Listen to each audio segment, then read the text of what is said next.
ហេតុអីក៏អាជីវកម្មមួយមកមានញឹកនៅក្នុងស្ថានភាពដែលអាជីវកម្មដទៃហ្នឹងគឺខ្សត់ចង់និយាយថាការលក់ដូររស់ស៊ីគឺពិបាកមែនទែនសឹងតែលរីបបលមិនចង់ទាន់អញ្ចឹងអ្វីអត់មានភាពចៃដន្យទេបងប្អូនគឺភាពខ្លាំងការលឿនការចេះបត់បែនពីមុនយើងគិតថាអ្នកខ្លាំងស៊ីអ្នកខ្សោយអ្នកធំស៊ីអ្នកតូចគឺឥឡូវគឺអត់ទេបងប្អូនអ្នកណាខ្លាំងគឺថាតូចមិនថាធំទេ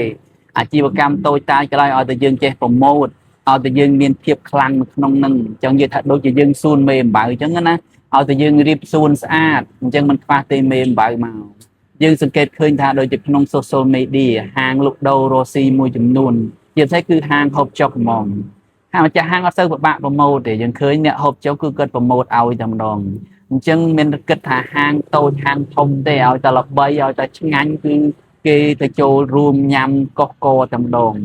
អញ្ចឹងបងប្អូនហាងតូចហាងធំអាជីវកម្មតូចអាជីវកម្មធំអត់សម្គាល់ថាអ្នកធំអ្នកខ្លាំងអ្នកតូចអ្នកខ្សោយគឺអត់ទេឲ្យតែយើងភាពខ្លាំងបត់បែនតាមសភាពការយើងមានចំណុចខ្លាំងអញ្ចឹងអាជីវកម្មមួយតើយើងមានចំណុចខ្លាំងតើតែយើងហោះចូលនៅក្នុងបណ្ដាញសង្គម social media Facebook TikTok YouTube បានយើងដើរទាន់សម័យគេបើសិនជាយើងរងចាំងតែភ្ញៀវមកនឹងកន្លែងគឺបងប្អូនអត់ទៅរួចទេព្រោះរាល់ថ្ងៃភ្ញៀវគឺមើលតែទូរស័ព្ទអញ្ចឹងទីកន្លែងលក់ដូររបស់យើងទៅដល់មុខភ្ញៀវទៅដល់ភ្នែកភ្ញៀវនឹងទូរស័ព្ទនឹងតែម្ដងអញ្ចឹងប្រព័ន្ធរស់ស៊ីសម័យទំនើបតែកាលណាយើងអត់ដើរតាមទាន់សម័យកាលអត់លឿនអត់ទៅលឿនតាមសភាពការទេអញ្ចឹងអាជីវកម្មរបស់យើងគឺអត់ទៅមុខទេបើមិនជាបងប្អូនជួលកន្លែងគេទៀតអាជីវកម្មអត់ដើរទៀតប្រកាសជាកន្លែងជួលនឹងវាត្រូវបរាជ័យគឺដូរពីកន្លែងមួយទៅកន្លែងមួយហើយអញ្ចឹងកាលណាយើងពីបខ្លាំងបើថាយើងធ្វើម្ហូបឲ្យច្បាស់ជាម្ហូបឲ្យឆ្ងាញ់ជាម្ហូបបើថាយើងលក់ដូរច្បាស់ថារបស់យើងគឺច្បាស់លាស់បើយើងរស់ស៊ីដូចលក់ម៉ូតូឲ្យច្បាស់ថាអតិជនយកទៅប្រើគឺប្រើស្រួលប្រើហើយគឺទុកចិត្តល្អធន់អញ្ចឹងទៅអញ្ចឹងបើសិនយើងអតិជនគាត់ទិញហើយគាត់ជួយសេវាកម្មយើងហើយយកទៅដល់ប្រើមិនស្រួលអញ្ចឹងអត់មានអ្នកណាជួយប្រម៉ូទឲ្យយើងទេ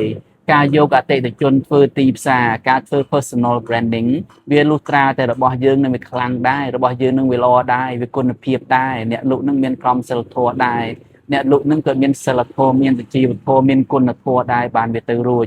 អត់មានចេះតែរបស់ណាមួយទៅល្បីឯងដោយស្វ័យប្រវត្តិចេះតែស្រួលគឺអត់ទេសម័យឥឡូវព្រោះអ្នកទិញគេឆ្លាតណាស់គេចេះរើសគេចេះ